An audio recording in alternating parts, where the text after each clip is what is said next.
제목은 하나님이 도우시리라 라는 말씀의 제목입니다. 한번 따라합니다. 하나님이 도우십니다. 하나님이 도우십니다. 주일 말씀을 요한복음을 중심으로 전하고 있지만 오늘 말씀이 강한 감동으로 마음이 바뀌어서 마음이 떠나지 않기에 전하고자 합니다. 코로나19로 인한 장기적인 경제적인 침체, 어려움, 그리고 감염과 또 죽음에 대한 불안과 염려로 가득한 이때에 우리에게 필요한 말씀이라는 확신이 들어 말씀을 통해 은혜 나누고자 원합니다. 본시의 배경은 정확하지는 않습니다. 그러나 고라자서 중 한 사람이 다윗의 심정을 대변하는 시이고 또한 다윗이 쓴 시를 수집해서 보관하고 있었다는 주장이 가장 신빙성 있게 받아들여지고 있는 시입니다. 그리고 이 시가 다윗이 사용하고 있는 어휘와 비슷하다는 점으로 보아서 BC 976년경에 다윗이 아들 압살롬의 반역으로 인해서 예루살렘을 떠나 마하나임에 있을 때 그 예루살렘을 그리워하며 지은 시라는 그런 학설이 유력합니다. 먼저 1절에서 5절은 다윗이 원수에게 조롱을 당하는 중에 지난날 성전에서 하나님을 즐겁게 예배하던 때를 회고하며 그때로 돌아가고픈 애절한 심정을 노래한 그런 내용입니다. 그리고 오늘 본문인 6절에서 11절은 폭포와 파도와 같은 환난 속에서도 하나님을 소망하며 굳굳이 극복하였다는 다윗 자신의 신앙의 결단을 밝히며 아울러 그를 호소하는 내용입니다. 이 시간 성령 하나님께서 우리에게 말씀을 통하여 역사해 주심으로 큰 은혜, 무엇보다도 하나님께서 강력하게 우리를 붙잡아 주시는 은혜로 충만하게 되기를 간절히 소원합니다. 우리 6절 말씀 우리 같이 읽겠습니다. 내 하나님이여 내 영혼이 내 속에서 낙심이 되므로 내가 요단 땅과 헤르몬과 미살산에서 주를 기억하나이다. 아멘. 다윗은 요단강과 헤르몬 그리고 미살산에서 주를 기억하나이다 라고 말합니다. 이 요단강과 헤르몬 그리고 미살산 세 곳은 다윗이 환난 중에 방랑하던 생활을 했던 곳입니다. 바로 이곳에서 비록 마음이 크게 낙심이 되고 있는 상황이지만 이전에 성전에서 하나님을 경배하던 그 예배 때를 추억하면서 그리워합니다. 그 예배 자리를 간절히 사모하는 다윗의 신앙을 볼 수가 있습니다. 예배 한 번이 얼마나 소중한 것인지 우리가 요즘에 절감하고 있죠. 이렇게 다윗은 예배의 자리를 떠나보니 그것을 절감하게 된 것입니다. 예배에 대한 그리움, 그 예배를 통해 하나님을 만난 사람만이 가질 수 있는 그리움이죠. 우리의 영혼이 낙심되는 상황이 있을 때 해야 되는 일은 하나님의 은혜를 받았을 때를 추억하고 기억하는 겁니다. 예배의 자리를 사모하는 것입니다. 그리고 하나님 앞에 이 코로나19로 인하여서 공식적으로 나올 수는 없지만 그래도 개별적으로 나와서 하나님을 찾고 기도해야 될 줄로 믿습니다. 그래야 예배를 통해 주시는 하나님의 그 힘으로 어떤 어려움 속에서도 꿋꿋이 이겨나갈 수가 있기 때문입니다. 우리 7절 읽겠습니다. 주의 폭포 소리에 깊은 바다가 서로 부르며 주의 모든 파도와 물결이 나를 휩쓸었나이다. 아멘. 폭포 소리는 거센 물질기가 떨어질 때 나는 우렁찬 소리를 이야기하죠. 그리고 깊은 바다는 산더미처럼 밀려오는 거대한 파도를 말합니다. 이 모든 파도와 물결은 대적들의 위험을 시청각적으로 표현한 말입니다. 그러니까 그 대적들의 위험이 눈에 보이고 귀에 들리듯이 그렇게 아주 직접적이고 심각했다는 사실을 이야기합니다. 그런데 중요한 것은 대적들의 위협을 상징하는 폭포 소리와 모든 파도와 물결 앞에 주의라는 수식어가 붙었다는 겁니다. 이 수식어는 다윗이 자신에게 그 같은 시련을 주시는 분이 하나님이심을 고백하는 말입니다. 이 말씀을 통해 또한 성경의 많은 경우를 통해서 보면 대적들의 위협 등과 같은 고난들은 하나님의 섭리 가운데 주어진다는 사실을 알 수 있습니다. 하나님의 섭리라는 것은 하나님의 뜻이라고 보면 됩니다. 성도에게 있어서 우연히 일어나는 일이란 결코 단 하나도 없습니다. 세상 사람들은 그저 우연이라고 또 운명이라고 말하지만 말입니다. 우리가 흔히 다행이다라는 표현을 쓰는데 사실 다행이다는 표현은 쓰는 것이 아니죠. 그래서 믿지 않는 사람들이 쓰는 표현이고 우리는 하나님의 은혜다. 할렐루야. 그러면 왜 이런 일이 일어나는 걸까요? 시편 40편 5절 말씀처럼 우리를 향하신 주의 생각이 많기 때문입니다. 성도 한 사람을 향한 하나님의 세밀하신 그 섭리들이 그 수를 헤아릴 수 없이 많다라는 뜻입니다. 그래서 예수님은 마태복음 10장 30절 이렇게 말씀하십니다. 너희에게는 머리털까지 세신 바 되었나니. 사람들이 가장 많기에 소홀하기 쉬운 우리의 머리카락, 하루에도 수십 개씩 빠지고 나는 머리카락을 대부분의 사람들은 대수롭지 않게 여깁니다. 그러나 하나님은 우리 머리카락을 세신 바 되었나니, 이 말은 문자적으로 이미 옛날부터 셈을 하신 바 되었다라는 의미예요. 하나님께서 우리 머리카락 하나하나를 옛날부터요, 언제 생길지 언제 빠질지 다 알고 계신다는 거예요. 얼마나 하나님께서 우리를 세밀하게 살피고 계시는지 알 수 있습니다. 그만큼 우리를 향한 하나님의 그 관심과 사랑이 세밀하고 깊다는 것을 알 수 있어요. 우리가 잘 모르지만, 우리가 그것을 느끼지 못하지만 오늘도 하나님은 내 머리털 하나도 언제 빠질지 언제 생길지 다 세고 계신다. 마찬가지로 우리는 우리 자신에게 일어나는 많은 힘들고 어려운 일이 왜 일어나는지, 또한 다른 사람들에게 일어나는 힘들고 어려운 일들이 왜 일어나는지 정확하게 알 수는 없지만, 그 모든 일이 성도 한 사람에게 수많은 생각을 가지신 하나님의 세밀하신 뜻 가운데 일어난다는 거예요. 한번 따라합니다. 나를 향한 하나님의 생각이 참 많다. 할렐루야. 나 한 사람을 향한 하나님의 생각이 참 많으시다. 그래서 이 고난이 각자에게 다른 목적으로 생기지만 성경에 언급된 몇 가지 고난의 이유를 알 수 있습니다. 첫째 고난은 죄에 대한 하나님의 징벌로 일어납니다.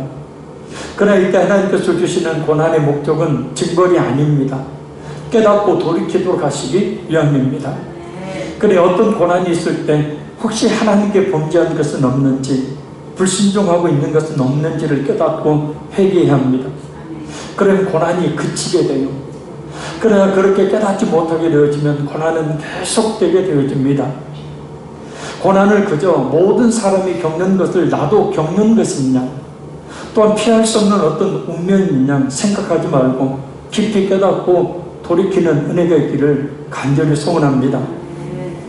둘째는 바울사도가 고백했듯이 고난을 통해 하나님의 자신의 힘과 지혜가 아닌 오직 죽은 자를 다시 살리시는 하나님만 의지하게 하심입니다. 대부분의 사람들이 하나님을 찾지 않는 이유는 자신의 힘으로, 자신의 지혜로 얼마든지 살고 있고 또한 그럴 수 있다고 생각하기 때문입니다. 그래서 하나님께서는 이사야 3장 1절 말씀처럼 네가 의지하고 의리하는 것을 내가 제하여 버리되 라고 말씀합니다. 그러니까 사람이 의지하고 있는 것을 제거해 버리신다는 거죠. 그러니까 제거한다는 것은 그 앞에 하나님과 인간 사이에, 성도 사이에 장애물로 자리하고 있는 거예요.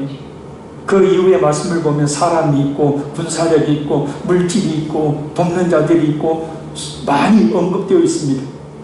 그래서 하나님을 똑바로 바라보지 못하게 하는, 사람이 의지하는 그것을 하나님은 제거해 버리심을 통하여 하나님을 보게 만드시는 거예요. 그래서 그런 목적으로 주어지는 고난이라는 겁니다. 그래서 그럴 때 우리는 우리 자신의 한계와 연약함을 깨닫고 하나님 앞으로 나오게 하시기 위해 고난을 주신 것이니 더욱더 겸손하게 하나님 앞으로 나오기를 힘써야 될 줄로 믿습니다. 셋째, 고난을 통해 성도의 믿음을 성장시키기 위해서입니다. 거센 비가 내려 땅이 굳어지죠. 거센 바람과 또 가뭄이 깊어져야 나무가 뿌리를 깊게 내립니다. 마찬가지로 하나님께서는 고난을 통하여 우리 믿음의 뿌리를 더욱 하나님께 깊이 내리도록 하십니다. 그래서 흔들림이 없는 믿음을 갖게 하십니다. 그래, 이러한 목적으로 주어지는 고난은 결국 성도에게 있어 그 어떤 방법으로도 얻을 수 없는 하나님을 향한 굳센 믿음을 갖게 되는 거예요. 그래서 많은 고난 속에 있는 성도들이 바로 굳센 믿음을 갖는 이유가 바로 여기 있는 겁니다. 넷째는 욥의 경우처럼 하나님은 고난을 통해서 하나님에 대한 불완전하고 관념적인 지식에서 체험적이고 정확한 지식을 가지도록 하시기 위함입니다. 곧 진실하게 인격적으로 하나님을 만나도록 하기 위함입니다. 많은 경우에 신앙이 형식적이고 외식적이기 쉽습니다. 요처럼 하나님에 대하여 듣기만 하는 신앙을 가지고 있는 경우들이 많습니다. 그러나 하나님은 그 고난을 통하여 하나님을 직접 보게 되는 그런 믿음, 하나님을 인격적으로 만나는 믿음을 갖게 됩니다. 그래서 지금 수많은 성도들 가운데 역사하고 계시는 하나님의 섭리 가운데 있는 고난을 통하여 우리는 너무도 잘 알 수 있습니다. 결국 고난은, 특히 코로나19로 인한 환난은 방금 살펴보았던 크게 네 가지 하나님의 섭리, 곧 이 세상 모든 만물을 다스리시는 하나님의 뜻 가운데 일어납니다. 그러니 이러한 고난을 만났을 때 우리가 해야 될 일은 회개하는 것, 우리 자신을 똑바로 살피는 것, 무엇보다 하나님의 은혜를 갈망하는 것, 하나님 앞으로 더 돌아오는 것입니다. 하나님께서 원하시는 것이 바로 이것입니다. 우리의 시선을, 우리의 마음을 오직 하나님께 집중해야 합니다. 지금 코로나19로 인한 이런 환난의 시대에 우리가 가져야 될 태도입니다. 하나님께서는 전 세계 수많은 사람들에게 코로나 환난을 통하여서 이렇게 하나님만 의지하도록, 회개하고 돌아오도록, 또한 믿음을 성장시키도록 그렇게 역사하고 계신다는 거예요. 특히 하나님께서 우리나라의 이단과 일부 잘못된 집단들을 통해 한국교회를 향한 부정적인 인식, 그리고 우리 교회와 같은 정통교회까지 비방을 받도록 놔두시는 이유입니다.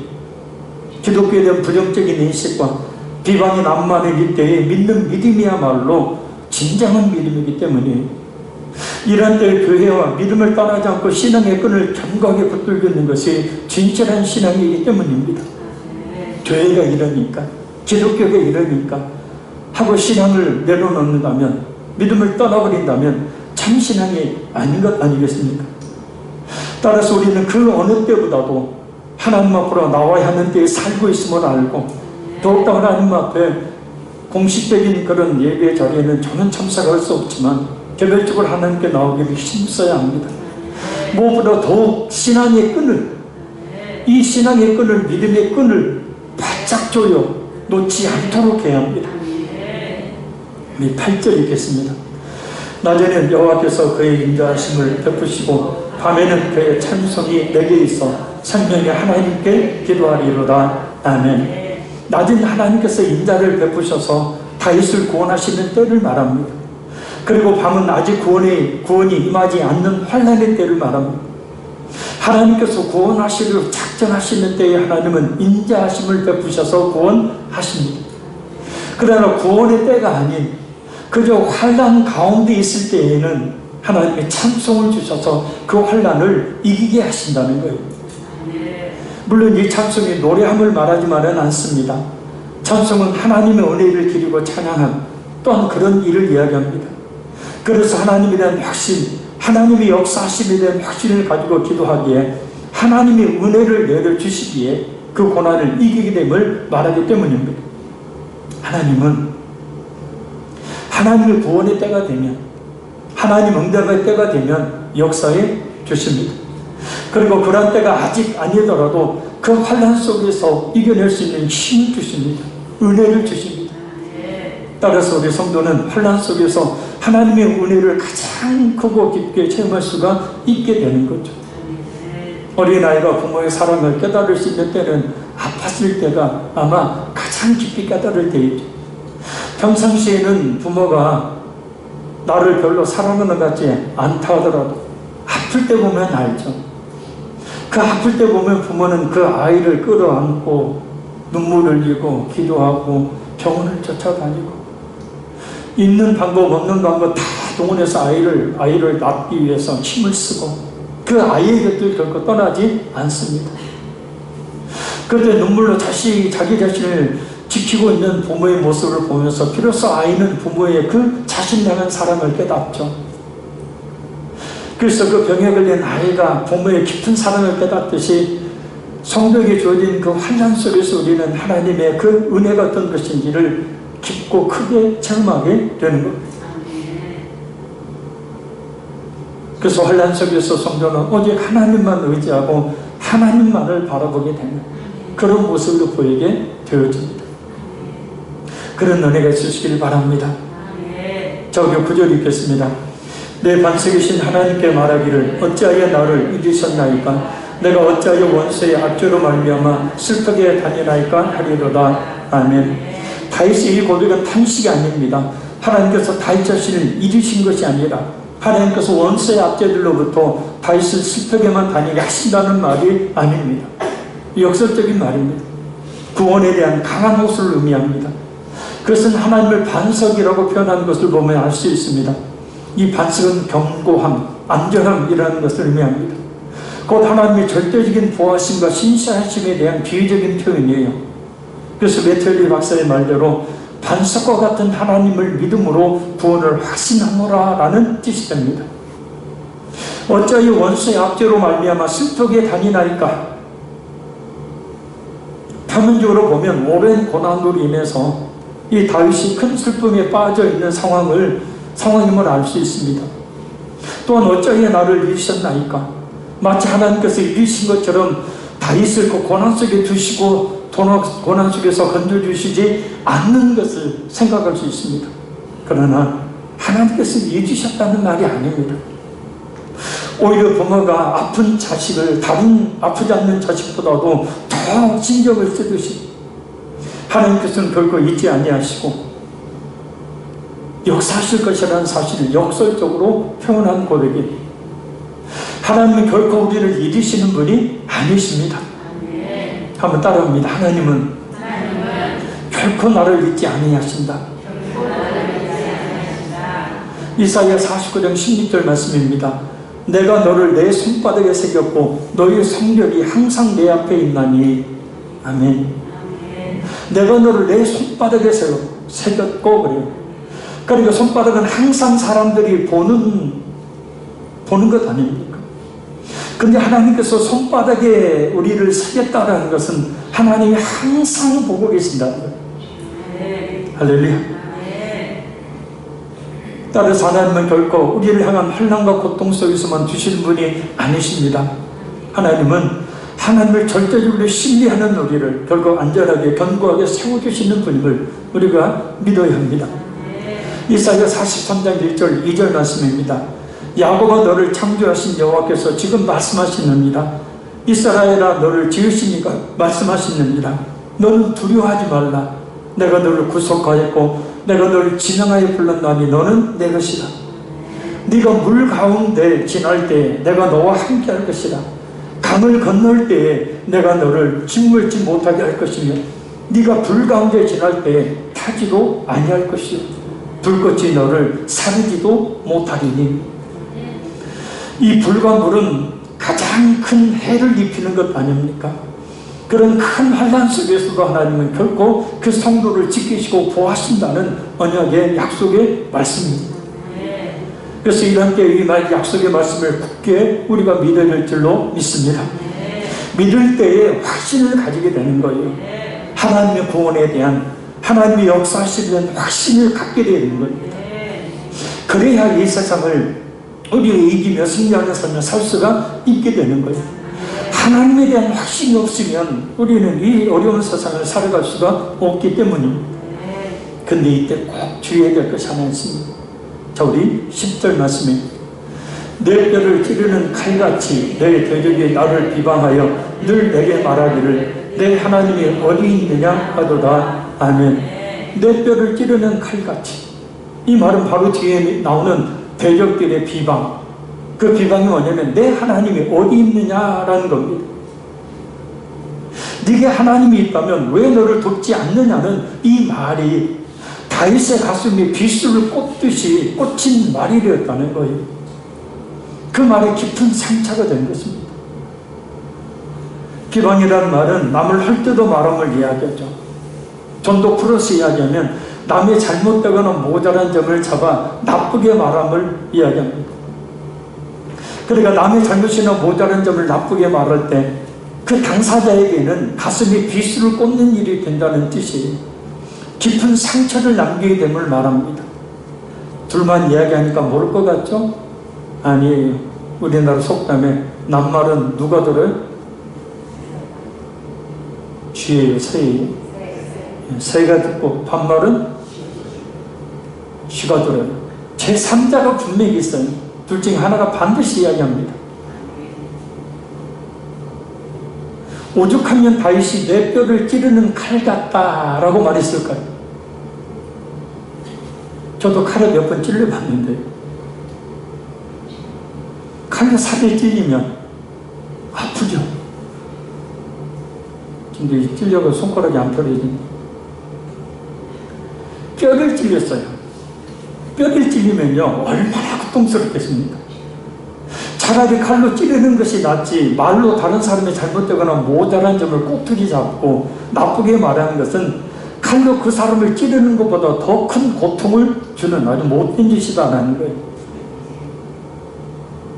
그래서 심지어 죽음에 이르게 만들어버리잖아. 심각한 우울증을 앓게 만들어서 제대로 삶을 영위할 수 없게 만들어버려. 이렇게 다른 사람을 비방하면서 하나님의 은혜를 받으려고 하나님의 복을 받으려고 하는 것은 어느 도단입니다. 곧 말문이 막히는 일이고 어이가 없어서 이런 말로 나타낼 수 없는 일입니다. 어찌 그런 사람이 하나님의 은혜를 받을 수 있겠습니까? 어찌 하나님의 축복을 기대할 수 있겠습니까? 어찌 그런 사람의 예배와 기도를 하나님께서 받으시겠습니까? 이사야 1장 11절에서 15절 말씀을 우리가 잊지 말아야 합니다. 여호와께서 말씀하시되 너희의 무수한 재물이 내게 무엇이 유익하뇨? 나는 순양의 번제와 살진 짐승의 기름에 배불렀고 나는 수송아지나 어린 양이나 순염소의 피를 기뻐하지 아니하노라. 너희가 내 앞에 보이러 나오니 이것을 누가 너희에게 요구하였느냐? 내 마당만 밟을 뿐이라. 헛된 재물을 다시 가져오지 말라. 분양은 내가 가증히 여기는 것이라. 월삭과 안식일과 대회로 모이는 것도 그러하니 성회와 아울러 악을 행하는 것을 내가 견디지 못하겠노라. 내 마음이 너희 월삭과 정한 절기를 싫어하니 그것이 내게 무거운 짐이라. 내가 곤비하였느니라. 너희가 손을 펼 때에 내가 내 눈을 너희에게서 가리고 너희가 많이 기도할지라도 내가 듣지 아니하리니 이는 너희의 손에 피가 가득하리라. 그러니까 거룩하게 두 손을 들고 하나님께 기도하는데 손에 피가 가득해. 왜요? 다른 사람의 상처나 고통과 아픔을 주고 압제하는, 그래서 다른 사람의 피 흘리고 있는 그런 피가 가득하기 때문에 아무리 많이 와서 예배 들고 기도하고 해봐라, 내가 듣나? 고개 돌리고 등 돌리고 귀 막고 듣지 않으시겠다는 거예요. 다시 말하지만, 아니 성경에 많이 말씀하고 있지만 남의 잘못이나 또 남의 어떤 이 부족한 부분을 가지고 바라지 마라. 아멘. 남의 말만 하지 않아도, 곧 남의 잘못이나 모자란 점을 나쁘게 말하지만 않아도 정말 거룩한 성도가 되고 정말 인격적인 사람이라는 소리를 듣게 된다는 거예요. 야고보서 3장 2절 말씀입니다. 우리가 다 실수가 많으니 만일 말에 실수가 없는 자라면 곧 온전한 사람이라 능히 온몸도 굴레 씌우니라. 여기서 실수는 하나님의 말씀대로 살지 못함을 말합니다. 온전한 사람은 죄가 없는 사람을 말하는 것이 아니라 신앙적으로 성숙한 사람을 말합니다. 그리고 능히 온몸도 굴레 씌우리라 라는 말씀은 자신의 이 말을 다스릴 수 있는 사람은 모든 행동도 스스로 제어할 수 있다는 뜻입니다. 자신의 말이 곧 뭐냐면 자신의 인격이 된다는 거예요. 그러니까 그 사람이 무슨 말을 하는가를 들어보면 그 사람의 인격이 어떤 사람인지를 알 수 있어요. 늘 다른 사람의 잘못되거나 부족한 부분만 이야기하는 사람은 그 사람의 인격이 그렇다는 거예요. 아니, 예수님의 말씀처럼 들보가 있는 사람이라는 거예요. 그러니까 남의 말 하기 좋아하는 사람은 그만큼 자신에게 더 큰 문제가 있기 때문이라는 뜻이에요. 우리는 말실수를 종종 하게 됩니다. 온전한 사람이 아니기 때문에. 근데 말이란 참 무섭죠.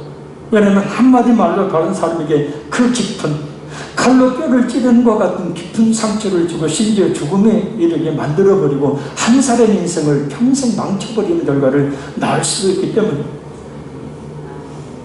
따라서 자신의 말을 절제하며 다스릴 수 있는 사람이 그리 많지 않은 것이고, 그래서 자신의 말을 다스릴 수 있는 사람을 온전한 사람, 곧 성숙한 그리스도인이라고 말씀하고 있는 거예요. 어거스틴, 그 유명한 성 어거스틴의 생활표어가 무엇인지 아십니까? 같이 자리에 없는 자의 말을 하지 말것. 같이 자리에 있는 자리에 없는 자의 말을 하지 말것. 누가 이야기하는데 제3자가 그 자리에 없으면 이야기하지 말라는 거예요. 물론 긍정적인 이야기는 할 수 있겠죠. 그러나 그 사람의 잘못되거나 그 나약한 점을 막 끄집어내가지고 이야기하지 말라. 민수기 12장을 보면 미리암은 은밀히 모세를 이렇게 헐뜯고 비방하다 문득병에 걸리죠. 또한 시편 101편 5절 말씀입니다. 자기의 이웃을 은근히 헐뜯는 자를 내가 멸할 것이요 눈이 높고 마음이 교만한 자를 내가 용납하지 아니하리라. 그러니까 남의 잘못이나 모자란 점을 나쁘게 말하는 사람을 하나님께서 가만두시지 않겠다는 거예요. 그런 교만한 자를 용납하시지 않는다는 뜻입니다. 우리는 떠납니다. 서로 사랑하기에 해도 시간이 부족합니다. 얼마나 더 같이 신앙생활 한다고. 안 그래요?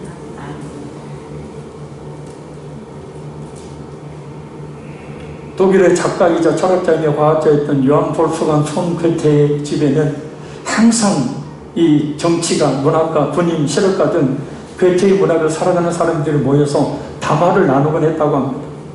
근데 가끔 어떤 사람이 다른 사람이 흉을 보거나 음담패설을 하는 경우가 있었다고 합니다. 그럴 때 괴테는 눈을 날카롭게 반짝이면서 이렇게 엄하게 말했다고 합니다. 여러분, 종이 부스러기나 음식 부스러기를 흘리는 것은 괜찮습니다. 그러나 남의 흉이나 음담패설을 흘리는 것만은 용서할 수 없습니다. 그런 더러운 말들은 모두 주워가십시오. 그리고 다시는 그런 더러운 말을 저희 집에 가져오지 마십시오. 흉을 보는 것은 공기를 더럽히는 것입니다. 근데 이렇게 이야기해도 돌아서면 또 흉봐요. 다른 사람 잘못되거나 나약한 부분을 또 끄집어내가지고 또 막 즐겁게 얘기를 해요. 이게 인간의 본성, 이게 인간의 죄악된 본성. 그냥 개화하십시오. 그것은 그 사람에게 깊은 상처를 주는 것이고, 또 한 가지는 하나님이 멸하시리라, 용납하지 아니하시리라 하셨다는 것. 그래서 다른 사람에 대한 긍정적인 이야기 외에는 절대 이야기하지 마십시오. 그것은 자신이 그보다 더 큰 불법이 있다는 뜻이기 때문입니다. 우리 화평의 교회에 그런 일이 앞으로도 더 없기를 바라고, 그럴 때 교회가 조용해지고 그런 교회가 부흥이에요. 말 많은 교회는 부흥 못합니다. 말로 상처받고 교회 나가고 하죠. 이 비방을 했던 압살롬, 아히도벨, 요압, 그들을 추종했던 자들이 어떻게 되었습니까? 전쟁터에서 끔찍하게 죽임을 당하죠. 자, 이 10절은 사실을 본문의 이 맥락과는 좀 다른 거지만 아주 중요하게 살펴본 것입니다. 자, 우리 마지막 10절 읽겠습니다.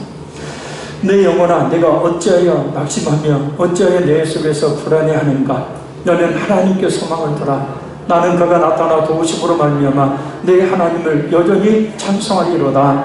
아멘. 다윗은 자신이 안악함에 빠져있는 모습을 바라보며 당장의 현실은 절망적이고 비참하지만 그동안 함께 하셨던 하나님께서 자신을 결코 버리지 않으시고 은혜를 다시 주실 것이라는 믿음으로 자신의 신앙을 다져.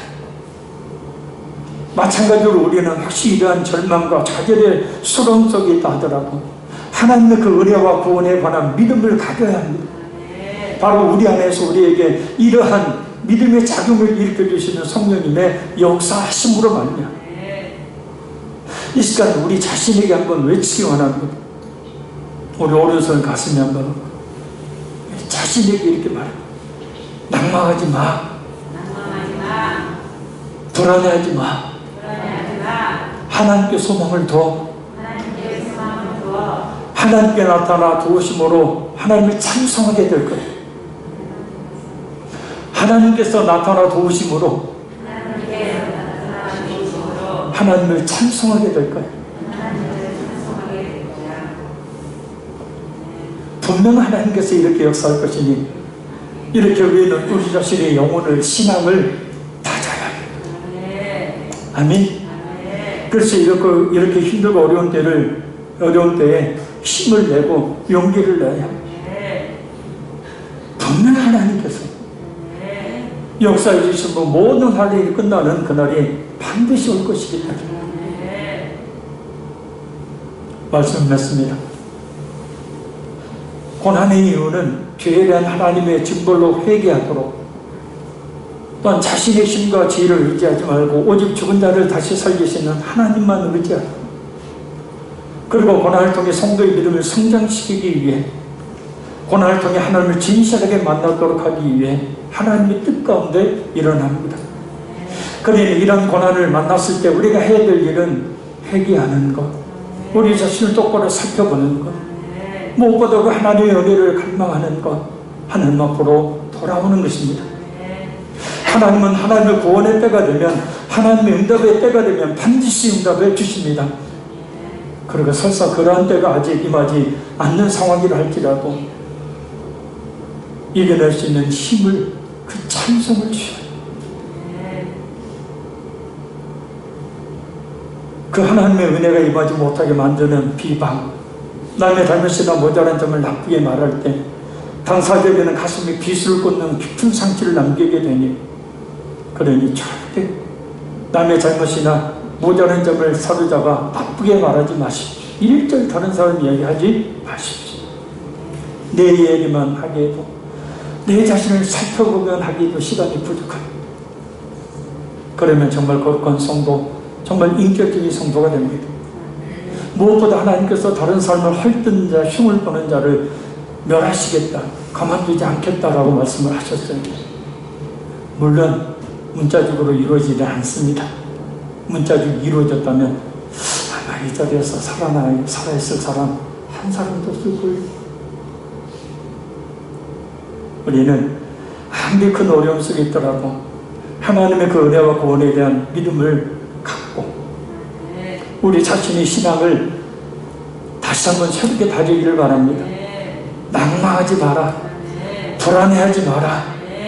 하나님께 소망을 두라. 하나님께서 나타나 도우심으로 반드시 하나님을 찬송할 그때가 온다.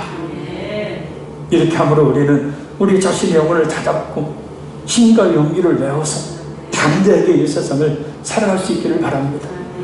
하나님은 우리와 함께하고 계시고, 저를 보십시오. 하나님은 저와 여러분을 손바닥에 새기시고 보고 계시는 분이십니다. 기도하겠습니다.